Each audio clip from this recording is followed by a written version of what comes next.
రోజులు పెద్ద ప్రోగ్రాం పెట్టాం. ఒక 20,000 మందితోటి ఊరేగింపు.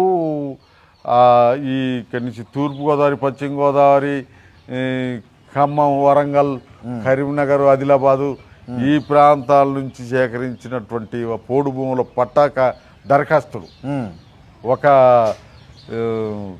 చిన్న లారీలో దరఖాస్తులన్నీ లారీకి వేసుకుని పోయాం. అవన్నీ తీసుకొచ్చి అక్కడ ఇప్పుడు పాత సెక్రటేరియట్ ఉండే, అందులో ఎన్టీ రామారావు నుండి టైం తీసుకుపోతే ఇవన్నీ సెక్రటేరియట్ తీసుకెళ్ళాము. ఈ కాగితాలన్నీ మళ్ళీ ఇప్పుడు ఆడికి పోయిన తర్వాత తలాయిని పట్టుకున్నాంలే. మా నాయకత్వం ఇప్పుడు డెలిగేషన్కి పోవాల్సిన నాయకత్వం తలాయిని పట్టుకొని పోయాం.